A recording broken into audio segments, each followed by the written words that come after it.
I'm Scott. I'm Bill. And we're the Trade Guys. You're listening to The Trade Guys, a podcast produced by CSIS where we talk about trade in terms that everyone can understand. I'm H. Andrew Schwartz, and I'm here with Scott Miller and Bill Reinsch, the CSIS Trade Guys. Coming up next on The Trade Guys, we'll talk the Colombia Kerfuffle, trade remedies, and deregulation in Europe, all on the next episode of The Trade Guys.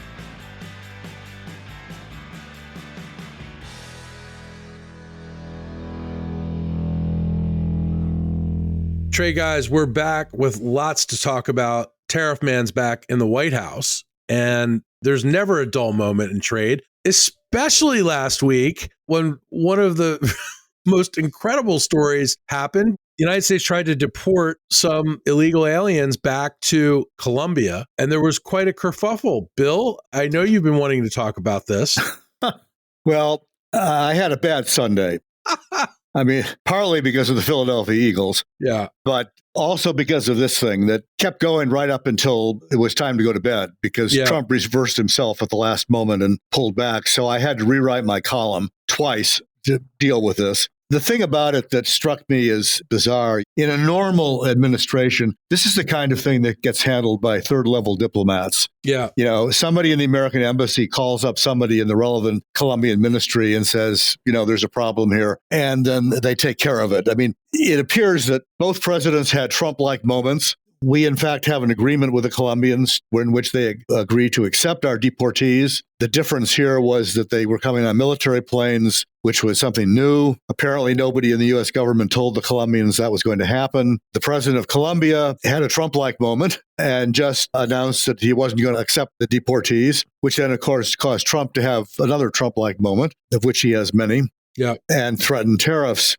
You know, had somebody in the American embassy told the Colombians they were coming by military plane and had this all been worked out in advance, none of this would have happened. It would never have gone to either president. Crisis averted. But we don't have that kind of administration anymore.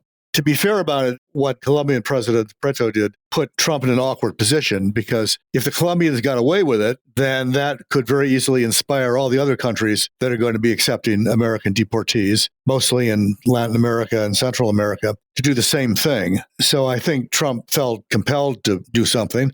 And of course, the fact that Colombia is a much smaller economy made it easy. It's easy to be a bully when you're bullying somebody who's smaller. The irony here is that we actually have a trade surplus with Colombia. It's one of the few countries where we do. And so tariffs, and had they retaliated, would have made a small but significant dent in our economy. The biggest products affected are coffee and flowers. And Valentine's Day is just around the corner. And cut flowers come in the day before you sell them. So the tariffs would complicate everybody's Valentine's Day, and your morning cup of coffee, wherever you get it, it's likely to go up. And coffee prices are already record levels for other reasons, drought mostly. So it's this tempest in a teapot thing, but it does have implications. One is squandering soft power. The Biden administration spent a lot of time, I think, trying to develop better relationships with friends and allies. And doing something like this to a country that's a friend, they agreed to accept our deportees. We have a free trade agreement with them. We've had a close relationship with them for a long time.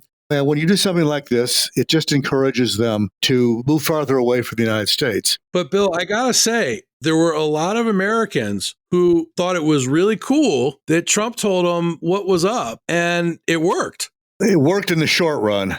Look, the optics are strongly in favor of the president here. And I think Andrew's got it exactly right, which is, look, first of all, I'm a friend of the Colombians, and I've worked about 10 years as part of the private sector advocacy group for the U.S.-Colombia FTA, which was kicked off way back in like 2002 when Bob Zoellick was still U.S. trade representative. And it took almost a decade to get it ratified. But it was a long fight, and they stayed with it. And I learned to appreciate their diplomats. But this was a circumstance where it was like, what were they thinking? Here we have Donald Trump, who probably had one of the biggest political comebacks in American history based on this issue of criminal aliens. And he had a plan. And why did they think they would be able to interfere with that? Even if it were just a misunderstanding over the aircraft or something like that, they teed up this opportunity. And when I read about it, it was like, well, you know, the president's playing golf. He gets a call on the fourth fairway that something's gone wrong. And by the time they get to the tee on the fifth hole, the sanctions have been threatened. And before they get to the clubhouse, it's all resolved. And so it was one of those moments. And I thought back to John Hay, his telegram that Teddy Roosevelt instructed him to send to the Sultan of Morocco. Pericardus alive or Razzini dead. All right. Yeah. It's that kind of hard diplomacy. And it worked for TR and it worked for Donald Trump. I don't think anybody's going to try this again.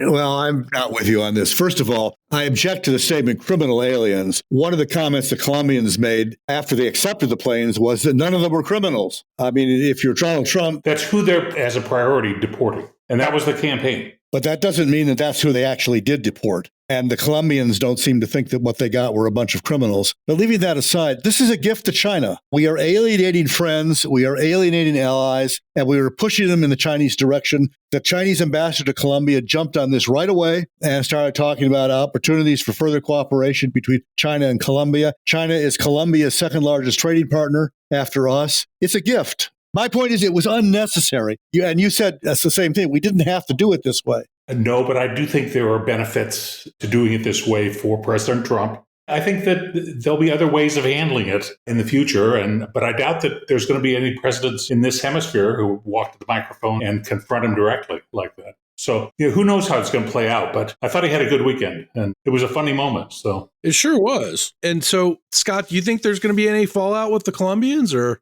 Who knows? Look, it's a long and deep relationship. Bill's right. We have a free trade agreement with them. And I think we'll put things back together. And I don't think there's any hard feelings on the part of President Trump. It's just like, this is my top priority. We're going to do this. All right. And that's a message that I think he likes having out there. So last question on this. This was really one of my favorite stories, I guess. What are the implications for the rest of Latin America with this? Are there any? Well, for small countries, they'll get the message. And a lot of these people are going to go back to Guatemala and Honduras. And I think those we'll see uneventfully. Yeah. I'm not so sure about Brazil. Brazil's a lot bigger. Trump has been known to say they need us more than we need them. I'm not entirely sure about that. But then they don't need us because they sell their stuff to China and it hurts us. Well, exactly. We fumbled that ball. And the first time in his first administration, we lost the Chinese soybean market, basically, to Brazil. This is one where we'll have to see how it plays out. But I think in the issue of migration, that President Trump knows this is the top priority for him in his new administration. This is the thing he campaigned on. This has 80% support among the American people. And I think he's going to drive that issue and doesn't really care what any other nation thinks about it. So I think he's going to go there. How it affects the broader Western Hemisphere relations remains to be seen. And I think he's more nimble. So. Well, I can't stop yet. I don't think 80% of the people support these things. I mean, they may say in the abstract, yeah, sure. If the question is, do you support deporting criminals? Of course, they're going to say yes. But when you get down to, do you support separating families? Do you support sending children back? What do you support about the Dreamers? The American people don't support that. And they're not going to support all of his policies. They support the top line when he calls them all criminals. But the reality is very different. The other thing from a trade guy's perspective is that this is kind of a new foray for tariffs. Tariffs are historically a tool to deal with commercial disputes. And now they become a tool to deal with all disputes. You're mad at a country? Let's put on tariffs. Tool of choice. I don't think that's a particularly good development, but that's what we're facing. Right. And that is part of the way, at least, I think the president and some key members of his cabinet look at American power. We have this huge military. We have this deep, liquid financial markets that everyone's attracted to, and they're huge. But we also have a big consumer market. Access to the U.S. matters. And they're prepared to use that to get the kinds of things that they're trying to get accomplished with partners, allies, and opponents. I just think it's a short-sighted approach. We are going to need these countries, and we're alienated them. And in the long run, this is not going to serve us well, but it's going to keep on happening. I think Scott's right about that. Well, we are going to have to watch this for sure in Latin America, and, it'll be fun. Won't be hard to watch it. I wish the next time it didn't happen on Sunday afternoon. It would be nice if it happened during working hours. Especially during football. Well, exactly. Scott, thank goodness. Well, I mean, not thank goodness because my Ravens were not in it, but I can tell you I would not have been taking press calls if my Ravens had been in the playoffs while this was going on. Sure, understood. You've got to have your priorities. I know the president has his.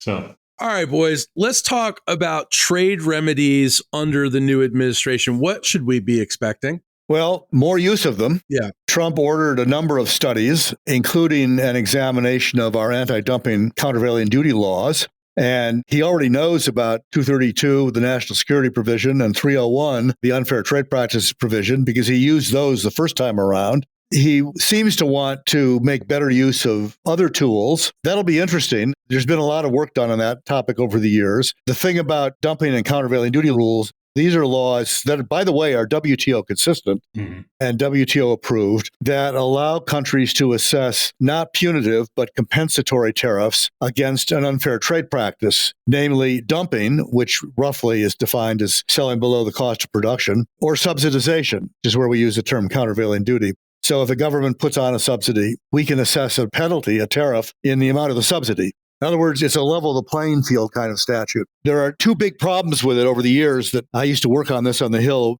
Congress has never really been able to solve these. One is that it's a micro remedy for what may be a macro problem. If you file a dumping complaint against country X over imports of ball bearings of less than 1 millimeter in diameter, and it costs you to pay, it's not a government fee, but you have to hire lawyers and accountants. This is running about at least $2 million now for one of these cases. So small businesses don't file a lot of these except via trade association. If you file one, pay your money, you win, which is roughly a year later, 15 months later. What do you get? You get tariffs on ball bearings less than 1 millimeter in diameter. What about ball bearings more than 1 millimeter in diameter? Not covered. Separate case. So if you want to cover the waterfront, you have to file a lot of these, or if you file all of them in one case, then that makes your outcome more problematic, because in order to win, you have to prove two things, not one thing. You have to prove the other guy did it, that there is a subsidy, or that he is dumping. You also have to prove you've been injured by it. And that's where most of these cases fail. I think the Commerce affirmative finding rate when it comes to dumping and subsidies is probably well over 80%. And the debate there amongst lawyers on both sides is rarely over whether they did it or not, but how much did they do? Is the dumping 10%, 5%, 200%? And that makes a difference, because if it's 200% and that's the tariff, you knock them out of the market. If it's 5%, they can probably deal with it. If the case is going to fail, it fails on injury, because you have to prove that you've been injured because of the imports. So if the country's in a recession, that doesn't count. You have to show that the imports are what's hurting you. And it's hard for companies. And the broader the case you file, the harder it is to prove that. So it's not really a big, broad brush remedy. The other problems are it takes too long and it doesn't help the small guys. If you don't get relief until, at a minimum, because there's a preliminary point here where you can get relief, but if you don't get any relief until 6 or 8 months into the case, and you don't get final relief until more than a year afterwards, you're going to be in pretty bad shape by the time you get help. And so the law has been criticized for years as taking too long. On the other hand, since it requires an actual investigation and you don't make the numbers up, it takes that long to do it. So we're kind of in a trap. And the other problem is that, for the reason I said earlier, because doing these things are expensive, small businesses are not really able to take advantage of the law. You need a lawyer, really, to demonstrate dumping. And if you have to prove injury, you need an economic consulting firm to help you do that. I worked at a law firm that did a lot of that, Kelly Dry, and did it very well and very successfully. They usually won. But it takes a lot of person power to pursue those cases. Now, all that said, having launched this study, Trump's going to discover there is a very long line of trade lawyers in Washington on both sides of this issue who are very happy to tell the government how to fix this law.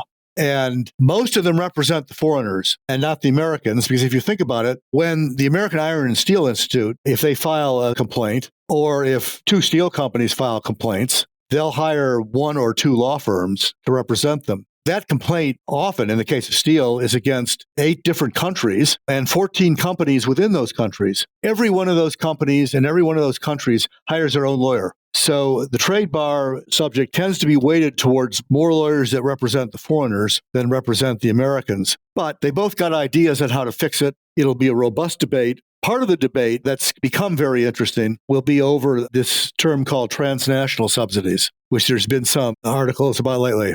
Well, that's what I wanted to ask you. Well, what is exactly a transnational subsidy? Normally, a subsidy is, if I'm the Colombian government This actually was a case back 60 years ago. If I'm in the Colombian government and the government tell you, maker of shoes, that I'll give you 50 pesos for every pair of shoes you export, that's a subsidy. Okay. Another subsidy would be you want to set up a manufacturing plant in Colombia, I'll give you free land and I'll give you an interest-free loan. That's a subsidy. There's a lot of different kinds of subsidies. So normally, and under WTO rules, by the way, a subsidy goes when the government, in our hypothetical of Colombia, gives a subsidy to somebody that's in Colombia.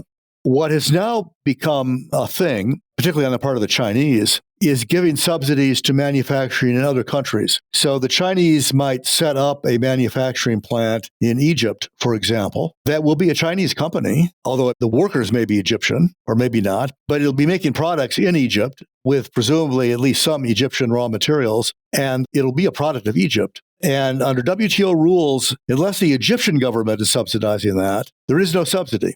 And what the United States has wanted to do is say, well, if the Chinese are subsidizing it, that's a transnational subsidy, and we can assess a tariff against that. The WTO put the rule in the way they did because they didn't want to get in the way of World Bank loans and other multilateral organization subsidized financing, which made sense. But now we have this new thing. Well, but you can't get away from the complexity of global companies with country-specific or regional assembly plants and production systems. Look, trade remedy cases and unfair practices is a classic use of tariffs, and we pay attention to it most of the time if you're in this business. The case I'm interested in is these European countervailing duties against automobiles, electric vehicles from China in particular. And what you have is pushback from European producers, in this case, BMW and Tesla. And they're having a very difficult time calibrating the tariffs because, once again, there's about 10 global companies in the auto business. Each one of them has its own and somewhat different, mostly regional, assembly operations.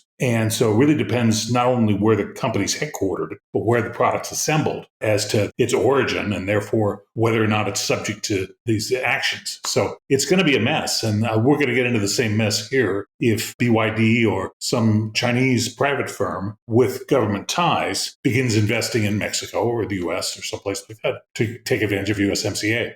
Yeah, I think that's what Trump is aiming at, which is Chinese subsidies on Mexican plants. When we do an episode eventually on USMCA agreement and next steps, one of Trump's big objectives is going to be to prevent Mexico from becoming a backdoor for Chinese imports in the United States. And one way to do that would be setting up subsidized production in Mexico. I don't think BYD is going to need Chinese subsidies to do that. Right. But it's definitely a possibility. And it's something that I think Trump is going to go after when the time comes.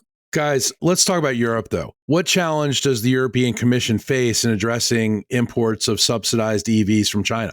Well, they're trying to calibrate it properly now. Now, first of all, many European nameplate firms are very active in China, have large market shares. Volkswagen, which is Audi, BMW, Mercedes-Benz all have big operations and big sales operations in China, which is a very big consumer market. So they have their own operations to consider. But if you look at their investigation, they wound up with all kinds of countervailing duty rates from 10% to 38%. So it's a wide-ranging issue, but it's very hard to calibrate. And the companies aren't particularly happy with it on either side.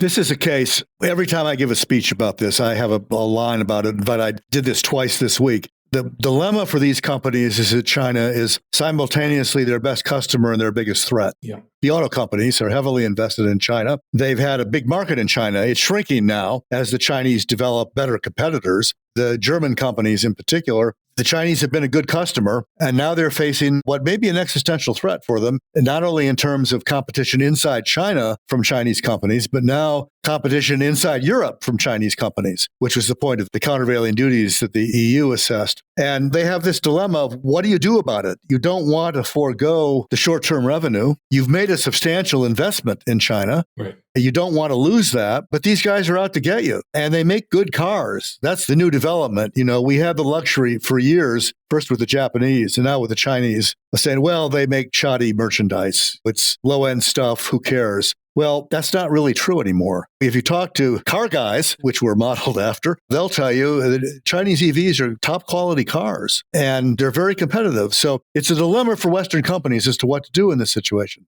All right, let's stick on Europe for a minute. What was the business leaders' reaction to Donald Trump's speech at Davos? Well, I think they took careful notes, and the boss phoned in and told him what was going to happen. And You know what my favorite thing about the whole thing was, Scott? what's that? So the guy who was hosting the panel Mm-hmm. live in Davos while the president was on the big screen kept saying, "We can't wait to have you here in person next year." He's not going to Davos next year, Scott. Not a There's no chance. way. He'll phone it in too. He's way too busy for Davos.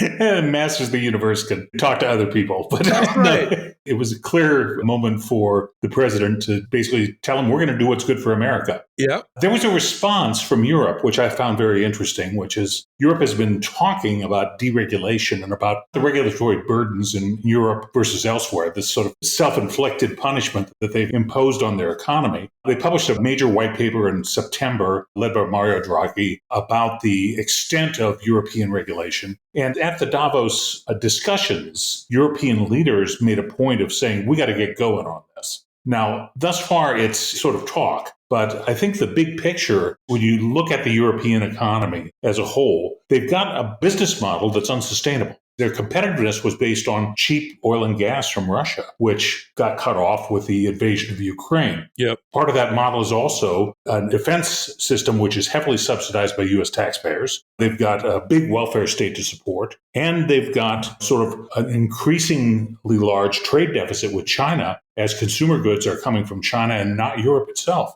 So this is the sort of regulation, and overregulation is the toxic cherry on top of this rather poisonous brew that they've got. So they got a lot of work to do, and Europe has some problems deindustrializing at the moment, and it's growing very slowly, if at all. So I think that it's a step in the right direction, but these things are hard to unwind a little bit at a time. So it's a space worth watching. Otherwise, I think the U.S. is going to continue to steal Europe's lunch money. No doubt. What do you think, Bill? Well, I think that, yes, we're going to continue to steal their lunch money. I'm skeptical when the EU promises regulatory reform. Right. They've not been able to do it ever. And we've run into this for 40 years. We've been trying to negotiate regulatory rationalization with them, and we haven't gotten very far. And there's a couple reasons. I think the main driver is that they really believe in what's known as the precautionary principle, which is oversimplified the idea that if you can't prove it's safe, don't do it. And the American approach tends to be, go ahead and do it until you can prove that it's not safe.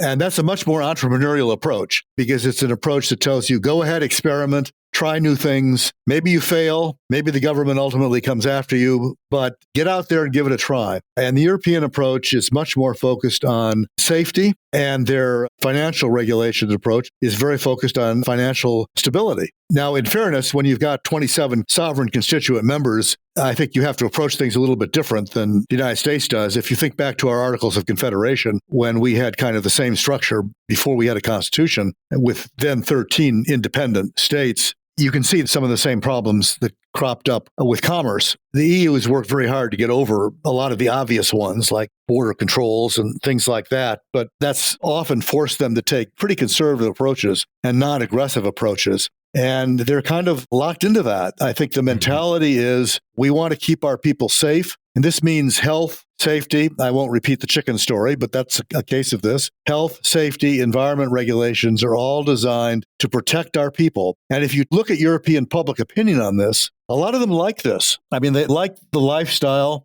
When TTIP was going on, the Transatlantic Trade and Investment Partnership. Thank you very much. See, I've forgotten already that Obama was trying to pursue. If you look at poll data on that, a lot of Europeans thought that entering into a trade agreement with the United States would be a giant regulatory downgrade. They would have to accept lower standards than the ones they were living with, and they thought that was bad. So I think there's a bit of a backlash right now, particularly on the climate area, where I think particularly business is saying we're being overregulated and this is stopping innovation. This is what the Draghi report said. Right. But they still are going to have to contend with public opinion, which likes to have tough rules, particularly on food and agriculture.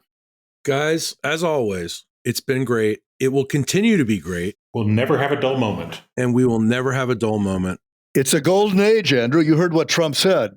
It's the golden age for the trade guys, that's for sure. It's the golden age of the trade guys. I mean, we've been getting shout outs all over town. As soon as Tariff Man comes back, boy, are we popular.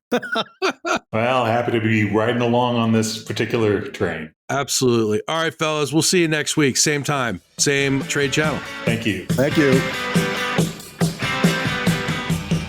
To our listeners, if you have a question for the Trade Guys, write us at tradeguys@csis.org.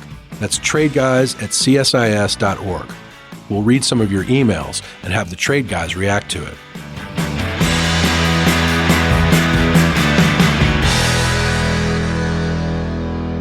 You've been listening to The Trade Guys, a CSIS podcast.